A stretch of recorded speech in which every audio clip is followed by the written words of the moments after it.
오늘은 마태복음 27장의 말씀을 통해 하나님의 은혜를 나누고자 합니다.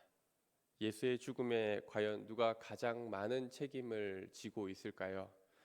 우선 가장 가까이에 섬기던 제자의 배신이 치명적이었습니다. 가룟 유다는 인류 역사상 가장 끔찍한 죄를 저지른 사람이라고 할 수 있습니다. 하지만 그도 후에는 죄책감을 느껴 받았던 은삼십을 다시 대제사장들에게 돌려주었고 자신의 잘못을 시인하고 고백하였습니다. 이때 대제사장들의 태도를 우리는 주목해 볼 필요가 있습니다. 가룟 유다가 말하기를 내가 무죄한 피를 팔고 죄를 범하였도다. 그러자 그들은 이렇게 대답하고 있습니다. 그것이 우리에게 무슨 상관이냐? 네가 당하라. 예수를 죽음에 넘긴 일을 너의 책임이니 우리와는 상관이 없다는 말입니다. 자신들이 예수의 죽음을 계획하고 공모한 사람들이면서 그들은 배신자 유다에게 모든 죄를 뒤집어 씌우고 있는 것입니다. 잘못과 죄를 깨닫고 그것을 되돌리려고 했던 유다에게 죄를 사하여 주기 위해 아무런 조치도 취하지 않고 오히려 그 죄를 안고 스스로 책임을 지라고 말하고 있습니다. 백성들의 죄를 사하는 직무가 제사장의 사명이라는 사실이 유명무실해지는 순간입니다. 그리고 대제사장들과 장로들은 또한 예수의 죽음을 총독 빌라도에게 넘기고 있습니다. 빌라도가 아무리 신문을 해보아도 뚜렷한 죄가 보이지 않습니다. 그리고 아내의 경고처럼 예수님은 평범한 사람 같아 보이지 않았습니다. 그는 명절 특별 사면을 통해 그를 풀어주려고 노력합니다. 하지만 백성들은 바라바를 풀어주고 예수를 십자가에 못 박아야 한다고 강력히 주장합니다. 밀란이 일어날 만큼 백성들의 반향이 워낙 커서 빌라도 또한 예수의 죽음의 문제를 회피하려고 합니다. 24절 말씀에 빌라도가 아무 성과도 없이 도리어 밀란이 나려는 것을 보고 물을 가져다가 무리 앞에서 손을 씻으며 이르되 이 사람의 피에 대하여 나는 무죄하니 너희가 당하라. 가룟 유다의 참회 앞에 던진 대제사장들의 말과 어찌 그리 비슷한지 모릅니다. 나는 무죄하니 너희가 당하라. 결국 빌라도도 자기에게는 예수의 죽음에 책임이 없다는 태도를 보이는 것입니다.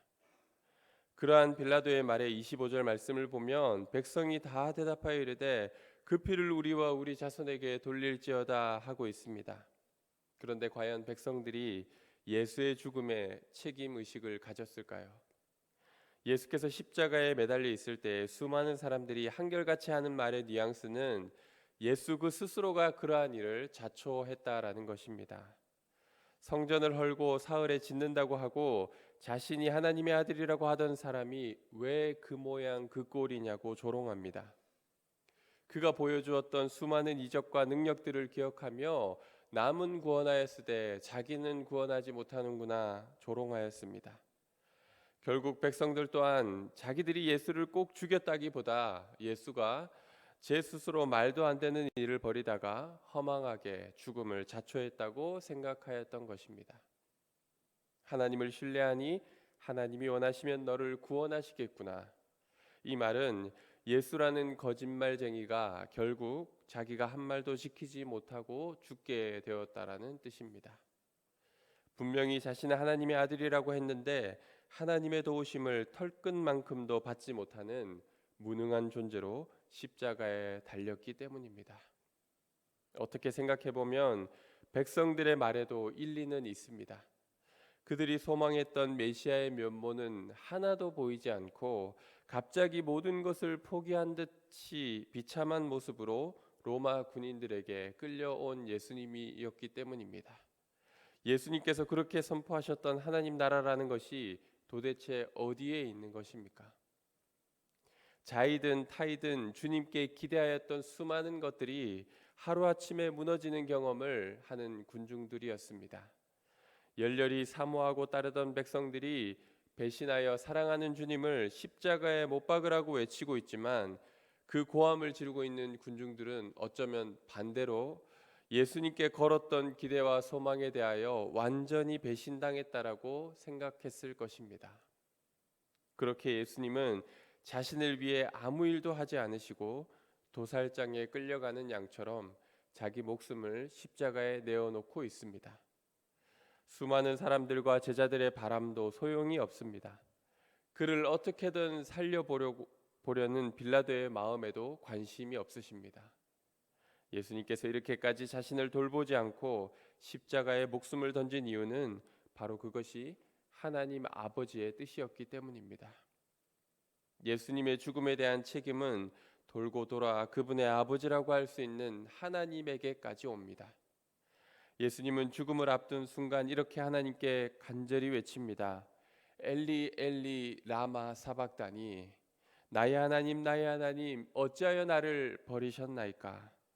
결국 최종적으로 자신의 사랑하는 아들 독생자 예수 그리스도를 철저하게 버리신 하나님 아버지께 책임이 있습니다.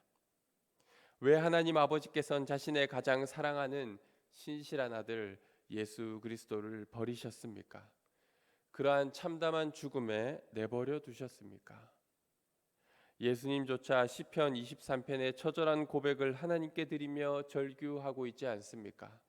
나의 하나님, 어찌하여 나를 버리셨습니까? 아무도 책임지지 않으려 했던 예수의 죽음이었습니다. 대제사장들은 가룟 유다에게 네가 팔았으니 네 책임이라고 말하였습니다. 빌라도는 너희들이 짜고 예수를 죽음에 몰아넣었으니 대제사장들과 장로들 너희의 책임이라고 말하였습니다. 그리고 백성들은 예수 그가 스스로 자초한 일이라고 말하였습니다. 예수님의 죽음이 과연 나랑 무슨 상관이냐? 이것이 모든 사람의 태도였습니다. 구레네 시몬이라는 사람도 전혀 상관도 없는 일에 재수없게 걸려들어서 십자가를 억지로 쥐게 되었을 뿐입니다. 나와는 상관없으니 네가 당하라. 이 말은 예수 그리스도의 죽음에 대한 인류의 항변이라고 할 수 있습니다. 2000년 전 죽은 유대의 30대 청년의 죽음에 대하여 지금도 많은 사람들은 동일하게 이야기하고 있을 것입니다. 그게 나와 무슨 상관이 있습니까? 아무도 나와는 상관이 없다고 할 그때 예수 그리스도를 철저하게 버리고 외면하신 하나님 아버지와 그 하나님의 뜻에 죽음으로 순종하신 예수님만이 그 죽음의 의미에 책임 의식을 가졌습니다. 가장 옳고 정결하시며 세상 그 누구도 죄를 물을 수 없는 하나님의 아들이 가장 부조리한 재판과 선동 속에서 말도 되지 않는 죄명을 뒤집어 쓰고 죽게 되었습니다. 가장 이상한 죽음, 하지만 가장 장엄한 죽음이 십자가에서 이루어졌습니다. 단순히 고난과 핍박 속에서 목숨을 잃는 어린 양의 모습 정도가 아닙니다. 우리는 십자가를 향해 성큼성큼 나아가시는 하나님의 아들을 바라볼 수 있습니다. 그 단호한 의지와 열정을 막을 수 있는 것은 세상 어디에도 없습니다. 그것만이 구원의 길임을 알기에 결코 물러서지 않는 예수님이십니다. 이 죽음은 죄에 대한 결과와 책임이었습니다. 죄의 삭은 사망이라고 성경은 우리에게 언제나 변하지 않는 진리를 말해주고 있습니다. 그럼 죽음으로 책임져야 할 죄는 누구의 죄입니까? 죄 없으신 예수님께서 짊어지신 죄의 책임은 누구의 것입니까? 예수님을 배반한 유다나 제자들의 죄입니까? 무리를 선동하여 예수를 죽음에 몰아넣은 대제사장들과 그 당시 종교 지도자들의 죄입니까? 손을 씻으며 나는 아무 상관이 없다고 말하며 결국은 그를 십자가형에 내어준 빌라도의 죄입니까? 아니면 예수님의 손에 못을 받고 채찍을 휘두른 로마 군인들의 죄입니까? 자신들의 죄로 죽게 되었음에도 끝까지 회개하지 않고 예수님을 욕한 강도들의 죄입니까? 2000년 전 그 한 장면에서 등장하는 몇몇 사람들이 이 일에 책임이 있는 걸까요? 우리는 누구의 죄 때문인지 잘 알고 있습니다. 죄 없으신 주님은 바로 저와 여러분을 위해 죽으셨습니다. 주님은 우리 때문에 죽으신 것입니다. 여러분과 제가 도저히 짊어질 수도 책임질 수도 없는 그 죄의 문제를 하나님과 그분의 아들이 짊어지신 것입니다. 하나님의 완전한 사랑이 자신의 아들까지 내어주셨습니다. 아들의 처절한 외침에 눈을 감으시고 우리를 구원하셨습니다. 아버지의 구원을 이루기 위해 죽음으로 순종한 예수 그리스도, 그분의 흔들리지 않는 의지와 순종이 우리를 살렸습니다. 여러분과 나뿐만이 아니라 이 세상 그 누구도 자신의 죄에 대한 책임을 감당할 수 없는데 주님만이 그것을 책임져 주셨습니다. 우리를 위해 대신 목숨을 버리심으로 우리의 죄 문제를 해결해 주셨습니다. 이것이 바로 복음이며 우리의 삶에 찾아온 가장 놀라운 은혜 아니겠습니까? 주님은 홀로 그 무거운 십자가를 지심으로 혼자서 모든 인류의 죄와 죽음의 문제를 해결해 주셨습니다. 단순히 압제당하던 유대 땅을 로마로부터 독립시켜 주거나 매일매일 배부르게 보리떡과 물고기를 먹여주거나 아픈 사람의 병을 고쳐주고 건강을 회복시켜 주는 것보다 훨씬 놀라운 구원, 가장 완전한 구원이 여기에 있는 것입니다.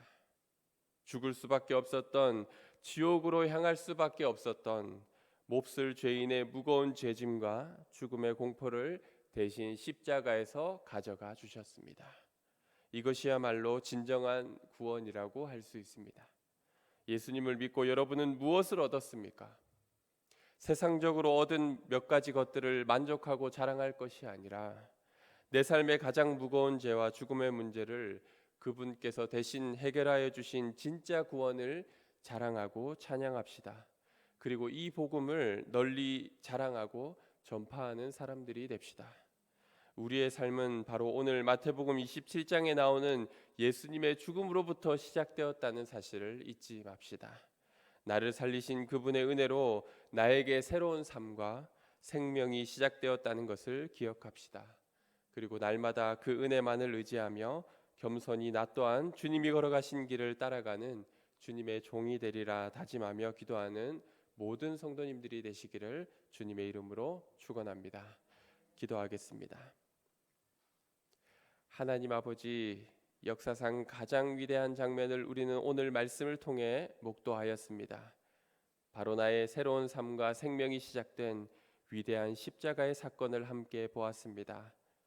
우리를 끔찍한 죄와 죽음의 공포에서 건져주신 이 놀라운 구원을 날마다 기억하고 감격하며 찬양하고 자랑하며 세상에 전파하게 하옵소서.